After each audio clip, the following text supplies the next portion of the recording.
Hello everyone, class 6 maths zone exercise 1.5 question number 10 दिया गया है। The cost of a watch is rupees 1485, यानी एक घड़ी का मूल्य 1485 रुपीज़ है। How much will 469 such watches cost, यदि आपको 469 इसी प्रकार की घड़ियों को खरीदना है तो कुल टोटल कितना दाम हो जाएगा 469 घड़ियों का। तो ये क्लियर है कि यदि आपके पास ये जानकारी है कि किसी एक पेन का रेट 10 रुपीज़ है तो एक से ज़्यादा का फाइंड आउट करने के लिए हम क्या करते हैं, मल्टीप्लाई करते हैं। किसी भी एक सामान का रेट यदि आपको पता हो और उसी प्रकार के अधिक सामानों को आपको ख़रीदना हो तो उनका कॉस्ट फाइंड आउट करने के लिए क्या कर देते हैं, मल्टीप्लाई कर देते हैं। तो सॉल्यूशन में लिखेंगे if the cost of a watch is rupees 1485, मान लेते हैं कि एक घड़ी का मूल्य 1485 रुपीज़ है और हमें फाइंड आउट किसको करना है, so the cost of 469 watches. इसलिए हमें फाइंड आउट करने की व्यवस्था की गई है कि यदि हमें 469 वॉचेज़ खरीदनी है सेम टू सेम उसी प्रकार की, तो कुल कितने रुपए खर्च करने होंगे।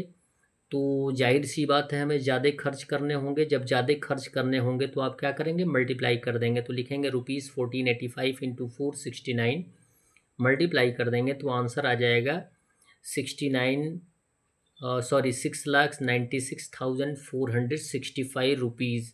क्लियर है।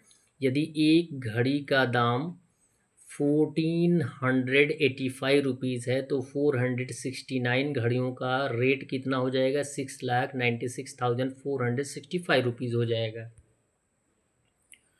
क्वेश्चन नंबर 11 दिया गया है 60 chairs and 40 tables were purchased for a school. एक स्कूल के लिए 60 चेयर्स खरीदे जाते हैं और 40 टेबल्स खरीदे जाते हैं। ठीक है। If each chair cost rupees 225, यदि एक चेयर का रेट 225 है and a table cost rupees 450, यदि एक टेबल का रेट 450 रुपीज़ है, फाइंड द टोटल कॉस्ट। तो आपको ये बताना है कि कुल 60 चेयर्स और 40 टेबल्स खरीदने में कुल कितने रुपए खर्च होंगे। तो जाहिर सी बात है आपको दोनों का चेयर का भी एक एक चेयर का भी रेट दिया गया है और एक टेबल का भी रेट दिया गया है। तो जब एक से ज़्यादा का फाइंड आउट करेंगे तो आप क्या करेंगे, मल्टीप्लाई करेंगे। तो लिखेंगे if the cost of a chair is rupees 225, so the cost of कितने चेयर्स खरीदे जा रहे हैं, 60 चेयर्स।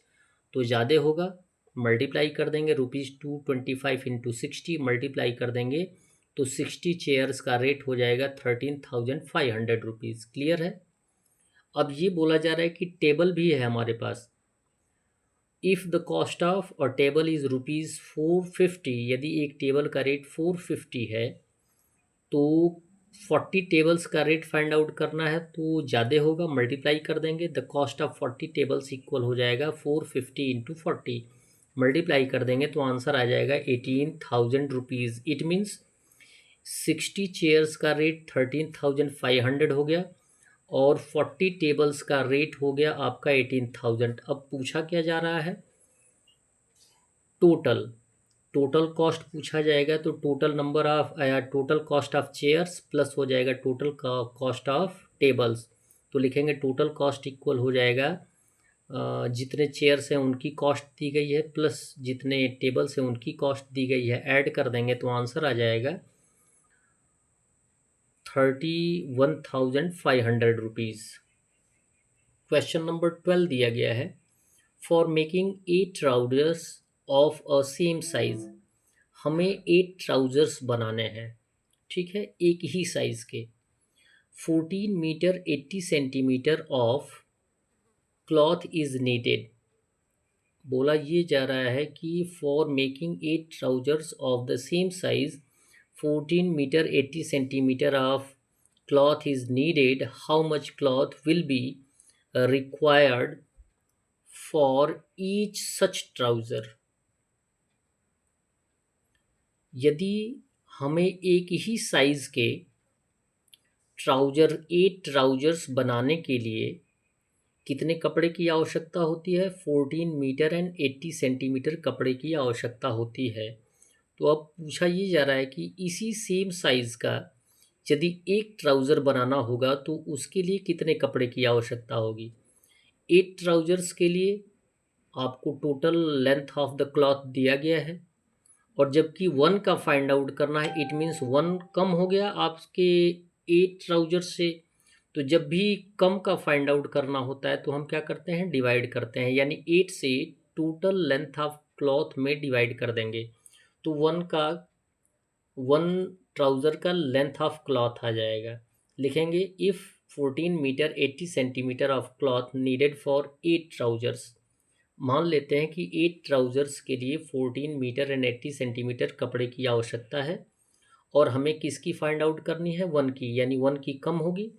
तो लिखेंगे so the cloth is needed for 1 trouser equal हो जाएगा, जितना टोटल नंबर ऑफ क्लॉथ होगा उसमें 8 से डिवाइड कर देंगे। तो लिखेंगे 14 m 80 सेंटीमीटर डिवाइडेड बाई 8। 8 से डिवाइड कर देंगे तो आंसर आ जाएगा 1 मीटर 85 सेंटीमीटर। कैसे डिवाइड किया जाता है? यहाँ पे आप देख सकते हैं मीटर एंड सेंटीमीटर को अलग अलग किया गया है। 8 1 जा 8 माइनस कर देंगे 6। अब कैरी किससे ले रहे हैं? सेंटीमीटर से। अब जो भी आंसर जाएगा वो सेंटीमीटर में जाएगा। क्लियर? तो 8 8 जा 64 माइनस करेंगे 4, यहाँ पे 0 40 हो गया, और 8 5 जा 40, यानी कि 1 मीटर और 85 सेंटीमीटर आंसर आ जाएगा। यानी एक ट्राउज़र के लिए हमें 1 मीटर 85 सेंटीमीटर कपड़े की आवश्यकता होगी। That's all. वीडियो को लाइक करें और चैनल को सब्सक्राइब करें। धन्यवाद।